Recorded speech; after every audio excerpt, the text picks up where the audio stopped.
At some point, everyone watching this war between Russia and Ukraine reaches the same thought. And that thought is, why does Russia keep taking more territory? Ukraine keeps losing ground.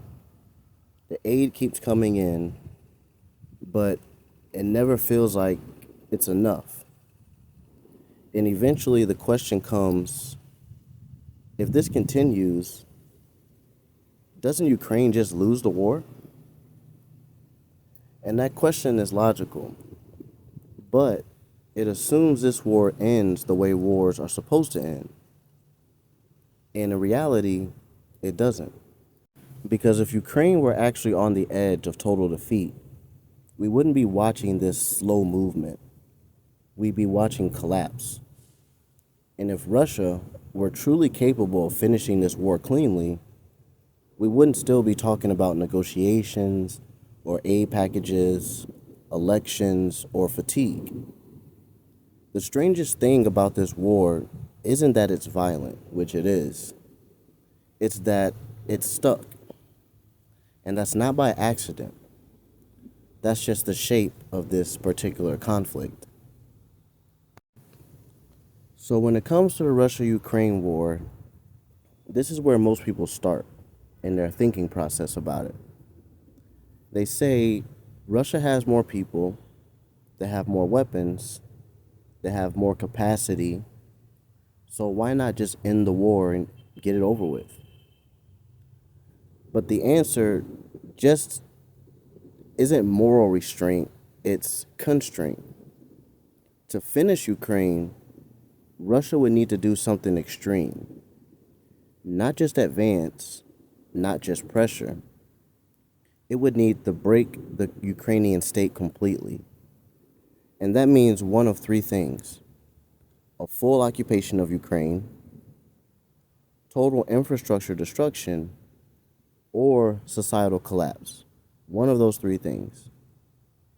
And each of those triggers consequences Russia has been actively avoiding since the first weeks of the war. So we have to ask the question, why occupation isn't a viable option for Russia. So number one, Ukraine is massive. Occupying it would require not thousands, but millions of troops over decades. Not to conquer it, but to police it in the aftermath. Because in the aftermath, every city becomes hostile, every supply line becomes vulnerable, and every year becomes more expensive. Modern insurgencies don't need victory, they just need persistence.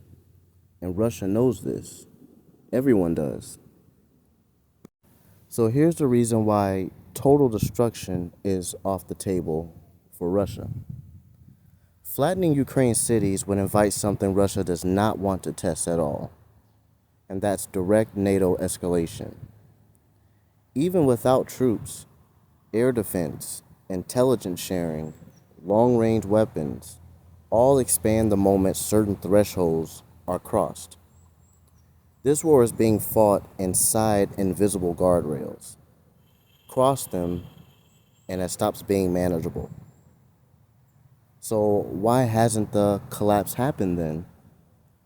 It hasn't happened because Russia advances slowly, incrementally, because collapse is not something you can schedule. It happens when systems fail internally. So far, Ukraine's system hasn't failed. Is it strained? Yes. Is it damaged? Absolutely. But is it broken? It's not broken. So the second question is this really about NATO and the West? And the answer is simple. Yes. But not in the dramatic sense people imagine. This isn't about marching tanks into Ukraine. It's about shaping the environment.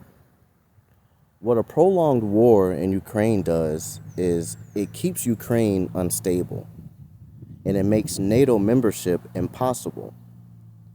It continues draining Western stockpiles, and it tests the political will over election cycles in Western countries. It also exposes fractures inside the democracies of the enemy. Russia doesn't need to win outright. What Russia has to do is it needs the West to get tired first. So, for Russia, their strategy is time, because time becomes leverage. Now, the third question is one of the most popular questions, and I asked it myself throughout this whole thought process and trying to break down what's going on in Ukraine. And the question is, why doesn't Zelensky just accept peace? And this is where Trump's argument enters into the arena. To just make a deal to stop the killing, to end the war, that resonates because people are exhausted. But the word peace is doing a lot of work here. What peace actually means in practice is Ukraine cedes territory under pressure, and Russia keeps what it took. Security guarantees remain vague, sanctions ease, and the war pauses. From Ukraine's perspective, that's not peace, that's just a pause, a timeout. So this is the part that'll make it make sense, because part of the public rarely actually sees the full picture. Ukraine already tried this. In 2014, it wasn't total war. It was supposed to stabilize things, but it didn't.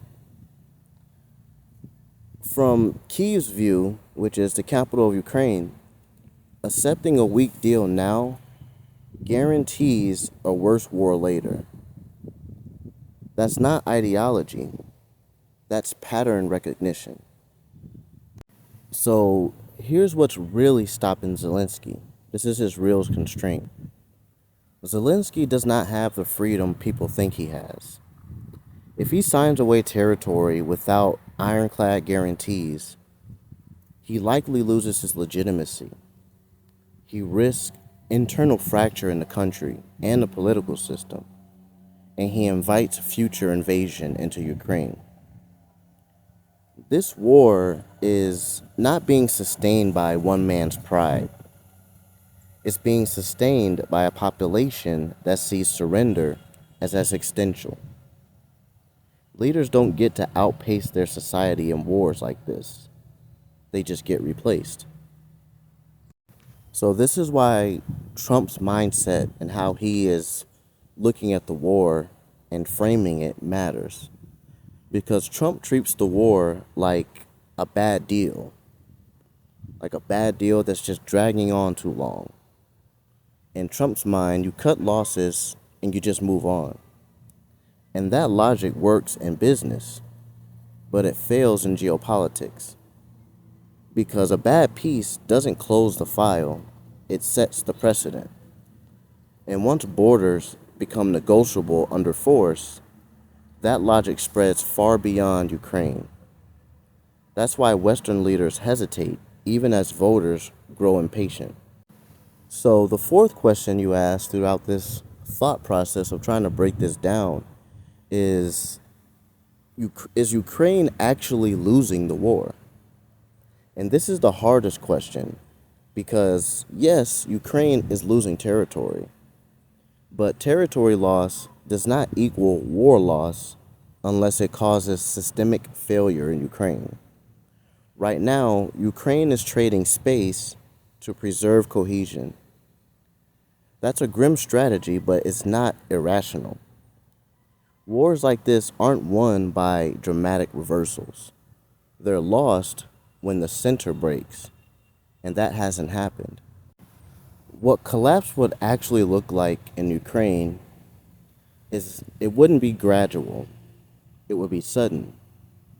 You see mass surrenders, the command structure in the military break down, you will see splits in the political system, and you see cities falling in days. And that's not what's happening.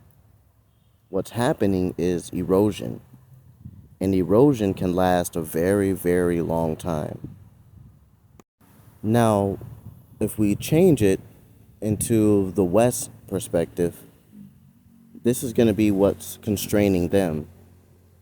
So, Western support is not infinite, but it also can't simply disappear from the arena here. A total cutoff would send a message far beyond Ukraine, and that message would be that security guarantees expire when they become inconvenient. That cost is larger than the war itself. So support degrades slowly, not enough for victory, and not little enough for collapse. That's not indecision, that's just containment logic. Now, the real danger with the war in Ukraine is not defeat, but deformation.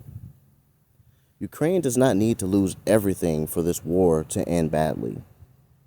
A permanently militarized society, economic exhaustion, demographic loss, and frozen borders. That outcome serves Russia's objectives without requiring total conquest. That is what Russia is trying to aim towards. Ukraine will survive, but it'll be changed, it'll be altered. Total victory will cost Russia more than partial success. Leverage beats ownership, and instability beats control. A frozen conflict is cheaper than an occupation in Ukraine. So the ending that this war is drifting toward is not victory, it's not peace either. It's an equilibrium. No treaty, no resolution, periodic violence, everyone claims something, but no one feels safe. This war isn't endless because no one wants peace. It's endless because every available version of peace creates a future someone can't accept. So the war continues, not to win, but to avoid outcomes that feel worse than fighting. And once you see that, the question stops being who's winning, and the question becomes who reaches their limit first. That right there is the real war here.